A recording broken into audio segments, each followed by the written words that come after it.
지금 우리가 살고 있는 이 시대를 한마디로 말하라고 하면 감사 불감증의 시대라고 말할 수 있을 것 같습니다. 우리보다 앞서 인생을 살았던 사람들보다도 우리는 훨씬 더 좋은 환경 가운데 살아가고 있습니다. 빠르게 쉽게 움직일 수 있는 교통수단과 지구촌 저 멀리 있는 사람과도 얼굴을 보며 통화할 수 있는 이 좋은 통신수단, 너무나 쉽게 접할 수 있는 수많은 정보와 지식 등, 그리고 비만을 걱정할 만큼 풍성한 먹거리 등 우리는 이 모든 것들을 누리며 살고 있습니다. 저 어릴 때만 해도 배가 나오는 사람을 배사장이라고 불렀습니다. 사실 우리는 지금 이전에 왕들이 누려보지 못했던 것들을 누리며 살고 있습니다. 그런데 우리는 앞선 인생을 살았던 사람들보다도 훨씬 더 많은 불평과 원망 속에 인생을 살아가고 있습니다. 사람들을 만나보게 되면 끊임없이 누군가 비교하고, 그리고 끊임없이 불평과 원망을 쏟아내고 있습니다. 그래서인지 성경에도 보게 되면 말세의 현상에 대해서 언급하면서 이렇게 말하고 있어요. 우리 함께 읽겠습니다. 다 같이요. 사람들이 자기를 사랑하며 돈을 사랑하며 감사하지 아니하며. 이제 주님 오실 날이 임박하면 임박할수록 사람들은 어떻다는 거예요? 자기를 사랑한다는 거예요. 예? 그리고 돈을 사랑한다는 거예요. 그리고 감사하지 않는다는 것입니다. 날이 갈수록 아마 이런 모습은 더 분명하게 드러날 것 같습니다. 그런데 감사는요, 해도 되고 안 해도 되는 선택의 문제가 아닙니다. 감사는요, 하나님의 명령입니다. 그래서 성경을 보게 되면 감사의 명령들로 가득 차 있습니다.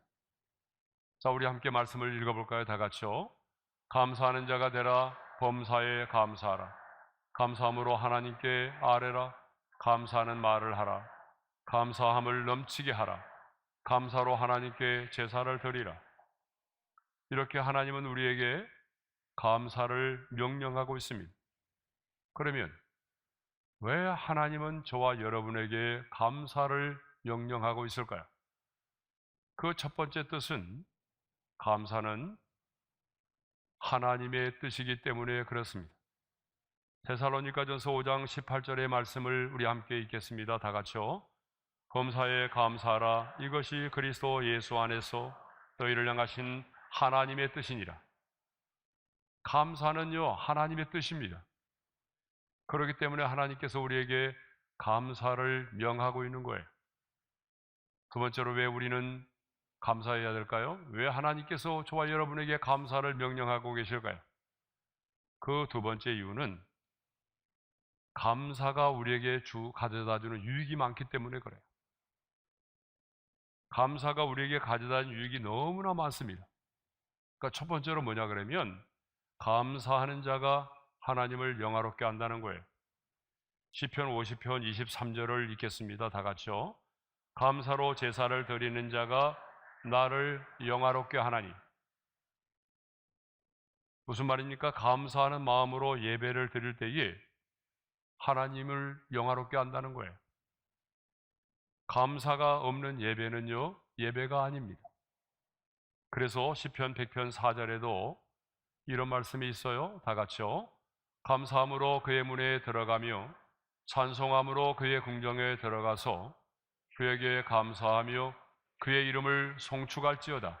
예, 그렇습니다. 우리의 감사는 하나님을 영화롭게 하는 것이고 하나님께 영광을 돌리는 것입니다.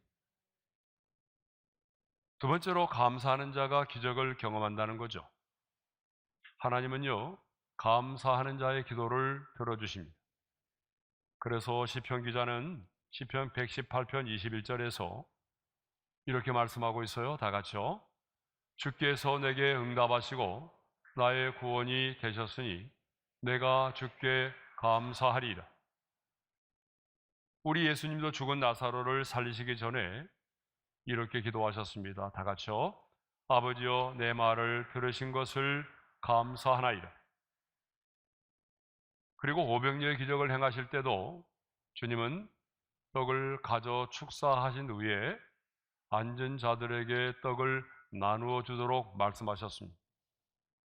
이것을 보게 되면 기적이 먼저가 아니라 감사가 먼저였다는 사실입니다. 그런데 우리는 어떻습니까? 언제나 우리는 기적이 먼저예요. 하나님, 기적을 베풀어 주세요. 그러면 저도 감사할게요. 여러분, 이건 순서가 잘못된 거예요. 성경을 보게 되면 기적이 먼저가 아니라 언제나 감사가 먼저였습니다. 감사하면 하나님께서 베풀어 주시는 기적을 경험할 수 있다는 거예요. 본문도 보게 되면 시인이 계속해서 하나님께 감사를 노래하고 있어요. 그러면 이 시인이 드리는 감사는 무엇입니까?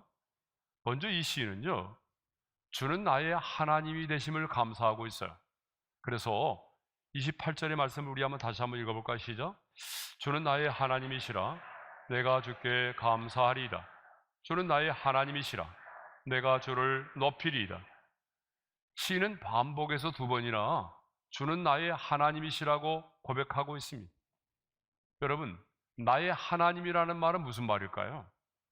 내 소유라는 말이 아니라 나의 하나님이라고 하는 말은 내가 믿고 내가 경험하고 그래서 내가 만난 나의 하나님이라는 거예요.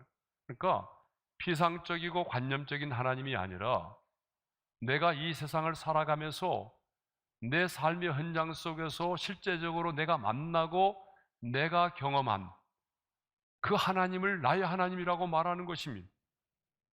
그렇습니다, 여러분. 다른 사람의 하나님은요, 사실 나와 아무런 상관이 없어요. 여러분의 부모님들의 하나님, 의미가 없습니다. 그 하나님이 나의 하나님이 되셔야만이 의미가 있는 거죠. 여러분의 부모는 아무리 하나님을 만났고 불같은 체험을 했을지라도 그 하나님이 나의 하나님이 되시지 않는다면 그 하나님은 나와 아무런 의미가 없는 거예요. 그런데 성경에 나오는 사울왕은요, 하나님을 나의 하나님이 아닌 당신의 하나님으로 불렀어요. 여러분, 사울왕이 아말렉과의 전쟁에서 승리했잖아요. 그런데 이 사울왕은요, 아말렉과의 전쟁에서 승리한 이후에 자신을 위하여 기념비를 세웠어요. 그리고 하나님께서는 소와 양을 남겨두지 말고 진멸하라고 했는데 사울왕은요, 소와 양을 남겨두었죠. 그때에 사무엘 선지자가 나타나서 사울왕을 책망했어요. 그러자 사울왕이 사무엘에게 이렇게 말합니다. 우리 함께 읽겠어요? 다 같이요. 당신의 하나님 여호와께 제사하려고 양과 소를 끌어왔나이다. 나의 하나님께 제사를 드리려고 양과 소를 끌어왔다고 말하는 것이 아니라 당신의 하나님께라고 말하고 있어요. 그러니까 사울은 하나님을 나의 하나님이 아니라 당신의 하나님이라고 불렀단 말입니다. 네? 어느 순간에 그 하나님이 나의 하나님이 아닌 다른 사람의 하나님이 되어버린 것입니다. 이것을 보게 되면 사울과 하나님과의 관계가 깨어졌다는 사실을 알 수가 있습니다. 그렇다면 오늘 여러분에게 있어서 하나님은 어떤 하나님이십니까? 여러분에게 있어서 하나님은 사울왕처럼 당신의 하나님이십니까? 아니면 그 하나님이십니까? 아니면 그냥 우리 하나님이십니까? 저와 여러분에게 있어서 하나님은 반드시 나의 하나님이 되어야 될 줄로 믿습니다. 성경을 보게 되면 하나님을 인격적으로 만난 사람들은 한결같이 하나님을 나의 하나님이라고 불렀습니다. 사도 바울도 감옥 속에서 빌립보 교회 성도들에게 편지하면서 이렇게 말하죠. 다 같이요. 나의 하나님이 그리스도 예수 안에서 영광 가운데 그 풍성한 대로 너희 모든 쓸 것을 채우시리라. 하나님을 나의 하나님이라고 말하죠. 이사야 선지자도 여호와 하나님은 나의 하나님이라고 말하고 있어요. 다 같이 읽겠습니다. 여호와여, 주는 나의 하나님이시라. 내가 주를 높이고 주의 이름을 찬송하오리니. 이사야 선지자도 하나님을 나의 하나님이라고 고백하고 있습니다. 우리 예수님도 제자들에게 기도를 가르쳐 주실 때는 하늘에 계신 우리 아버지요, 하늘에 계신 우리 아버지에게 기도하라고 가르쳐 주셨어요. 하지만 우리 예수님 자신도 십자가에 달려 죽으시면서 기도하실 때는 엘리 엘리 라마 사박다니, 나의 하나님, 나의 하나님, 어찌하여 나를 버리셨나이까? 라고 부르짖어 기도하셨습니다. 그러니까 여러분, 우리가 그리스도의 몸으로서 신앙의 공동체적인 신앙의 고백을 가지고 나갈 때는 하나님은 언제나 나의 하나님이 아닌 우리의 하나님이 되셔야 하는 거죠. 그렇지만 여러분, 하나님과 나와의 인격적인 관계에서 하나님은 언제나 나의 하나님이셔야 하는 겁니다. 왜냐하면 인격적인 관계는요, 언제나 1대1의 관계이기 때문에 그렇습니다. 성경을 보게 되면 하나님을 나의 하나님이라고 가장 많이 불렀던 사람이 있습니다. 여러분, 그분이 누굴까요? 바로 다윗입니다. 다윗은요, 한 번도 하나님을 그 하나님이라고 부른 적이 없어요. 우리 하나님이라고 부른 적도 없어요. 여러분, 끊임없이 다윗은 하나님을 나의 하나님이라고 고백했습니다. 대표적으로 시편 18편 1절의 말씀을 읽겠습니다. 다 같이요. 나의 힘이신 여호와여, 내가 주를 사랑하나이다. 왜 다윗은 하나님을 나의 힘이신 여호와라고 말했을까요? 그것은 자신의 인생 가운데서 하나님이 나의 힘되심을 경험하였기 때문입니다. 다윗은 수많은 전쟁에서 승리하고 골리앗과의 싸움에서 승리하고, 이 모든 것들이 자신의 힘과 능력으로 이겼다라고 믿지 않았습니다. 하나님이 주시는 힘으로 말미암아 승리했다고 믿었습니다. 수많은 전쟁에서의 승리가 내 힘이 아닌 하나님이 내 인생의 힘이 되어주셨기 때문에 승리했다고 믿은 겁니다. 배신의 아픔도 이겨낼 수 있었던 것은 내 힘이 아니라 하나님이 주시는 힘 때문에 그 많은 배신의 아픔도 이겨냈다라고 믿었습니다. 그래서 다윗은 나의 힘이신 여호와여, 나의 힘이신 여호와여라고 고백을 한 거죠.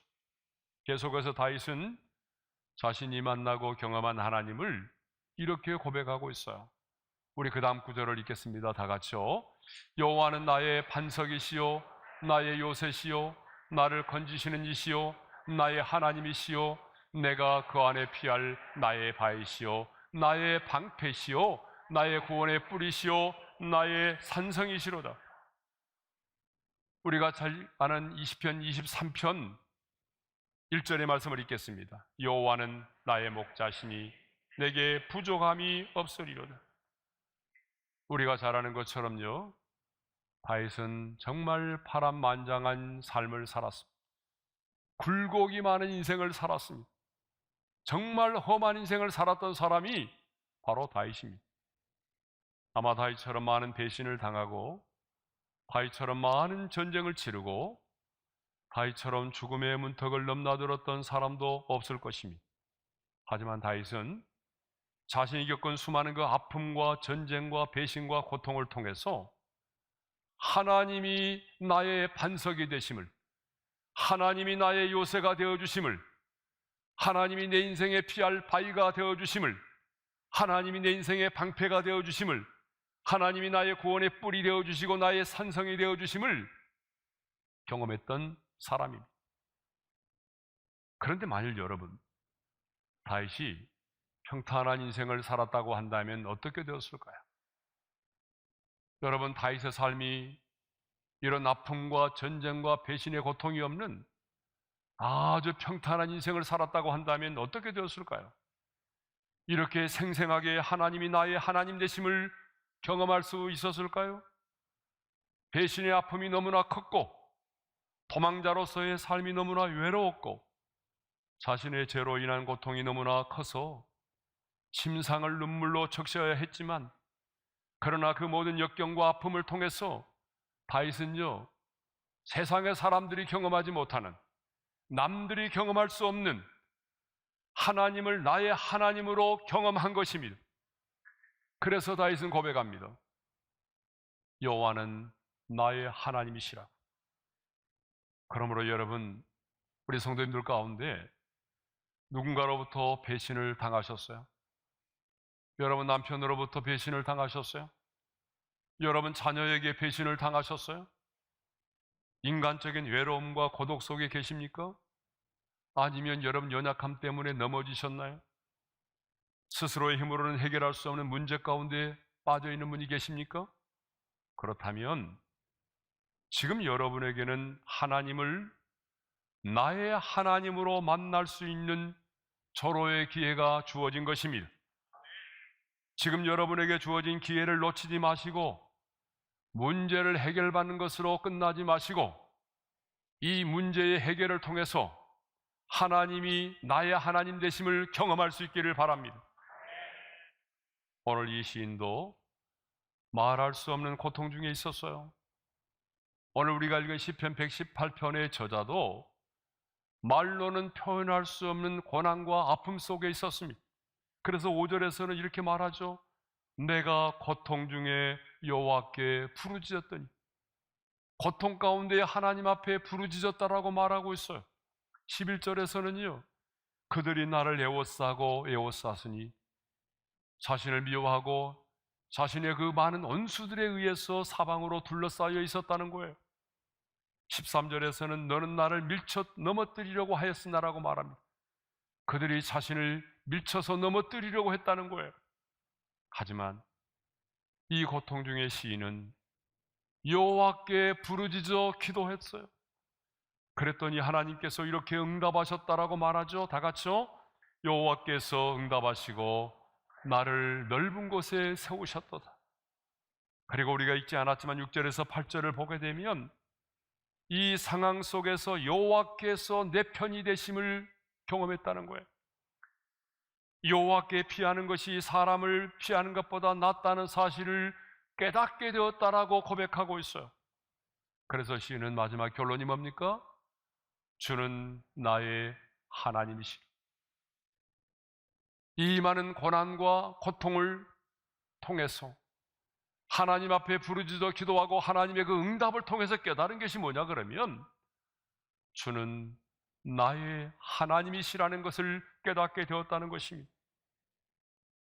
사랑하는 성도 여러분, 성경에 기록된 하나님은 베드로의 하나님, 아브라함의 하나님, 다윗의 하나님, 다니엘의 하나님이 만이 아닌 바로 저와 여러분들이 이 땅을 살아가면서 우리가 경험해야 될 나의 하나님이십니다. 하나님의 사람들이 만났고 경험했던 그 하나님은 오늘 이 시대를 살아가는 저와 여러분들이 만나고 경험해야 될 나의 하나님이라는 사실입니다. 그러므로 우리는 성경에 기록된 그 하나님을 다른 사람의 하나님이 아닌 나의 하나님으로 경험하여 주는 나의 하나님 되심을 고백할 뿐만 아니라 그리고 나의 그 하나님께 감사하며 기도할 수 있기를 바랍니다. 근본의 다니엘 기도회를 통해서 성경에 기록된 그 하나님이 그들의 하나님이 아닌 오늘 나의 하나님 되심을 경험하는 그런 기도회가 되기를 간절히 소망합니다. 주는 나의 하나님이심을 경험했던 시인은 이제 내가 주께 감사하겠노라고 고백하죠. 28절 상반절의 말씀을 읽겠습니다. 주는 나의 하나님이시라 내가 주께 감사하리라. 그렇습니다. 감사는 다른 사람이 하는 것이 아니라 내가 나의 하나님께 감사하는 것입니다. 이 시는 주는 나의 하나님이심을 경험하는 것으로 끝나지 않았습니다. 그는 감사를 표현했다는 사실이죠. 성경을 보게 되면 10명의 한센병자들이 예수님의 말씀에 순종하여 나아가다가 고침을 받았습니다. 그런데 사마리아 사람 한 사람만이 돌아와서 예수님께 감사를 드렸어요. 그때 주님은 이렇게 말씀하셨습니다. 우리 함께 읽겠습니다. 10사람이 다 깨끗함을 받지 아니하였느냐? 그 9은 어디 있느냐? 그 9은 어디 있느냐?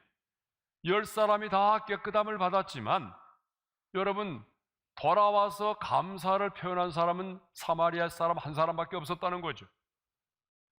저와 여러분은 측량할 수 없는 은혜를 받은 사람들입니다. 죄와 죽음의 법에서 해방된 사람이 되었고 예수의 생명으로 다시 태어나서 새로운 피조물이 되었습니다.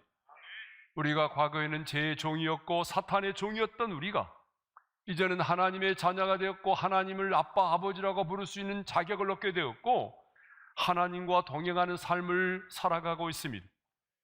여러분, 지난 한 해 동안도 하나님께서 우리의 가정과 우리의 인생 가운데 때를 따라 돕는 은혜를 베풀어 주셨습니다.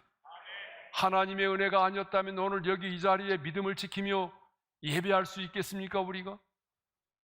물론 우리의 인생 가운데 아픔도 있었고 넘어짐도 있었고 속상한 일도 많고 질병도 있었고 고난도 있었습니다.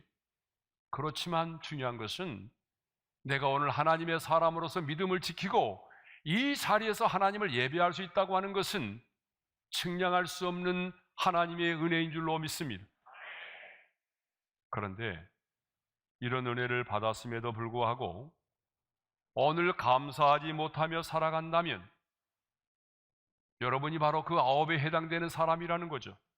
그러므로 그 9은 어디 있느냐라고 하는 이 말씀은 오늘 감사를 잊어버리고 살아가는 저와 여러분들을 향한 그 주님의 아픈 마음과 책망의 말씀인 것입니다. 그러므로 감사는 다른 사람이 하는 것이 아니라 내가 감사하는 것입니다. 내가 주께 감사하리이다. 이 시는 자기 자신이 지금 하나님께 감사를 드린다라고 고백하고 있어요. 진정한 감사가 무엇인지를 이 시인은 또한 말해주고 있는데요. 여러분, 진정한 감사는 뭐냐? 최고의 감사는 하나님을 높이는 것입니다. 28절의 말씀을 우리 다시 한번 읽겠어요. 다 같이요. 주는 나의 하나님이시라. 내가 주께 감사하리이다. 주는 나의 하나님이시라.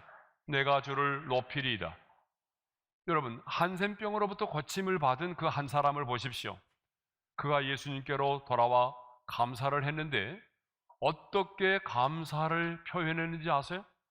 자, 누가복음 17장 15절과 16절의 말씀을 읽겠습니다. 다 같이요. 큰 소리로 하나님께 영광을 돌리며 돌아와 예수의 발 아래 엎드려 감사하니. 여러분, 그 한 사람은 주님께 돌아와 감사를 표현했는데 예수의 발 아래 엎드려 감사했다는 것입니다. 여러분, 이게 뭔지 아세요? 이게 바로 예배라는 사실입니다. 그러나 다른 9명의 사람들은요, 돌아오지 않았어요. 돌아와 예수님의 발 아래 엎드려 경배하지 않았습니다. 그러면 한번 물어보겠습니다. 그 다른 9명의 사람들에게는 감사의 마음이 없었을까요? 아니죠. 그들의 마음속에도 감사하는 마음이 있었을 거예요. 그러나 그들은 단순한 마음의 감사로 끝나고 만 것입니다. 다시 말하면 마음으로는 감사했지만 주님의 발 아래 엎드려 경배하지 않았다는 것입니다. 그런데 고침받은 그 한 사람은 돌아와서 주님의 발 아래 엎드려 경배하며 감사했습니다. 여러분, 여기서 우리는 놀라운 사실을 깨닫게 됩니다. 진정한 감사, 최고의 감사는 무엇이냐? 하나님을 높이는 것이라는 거죠.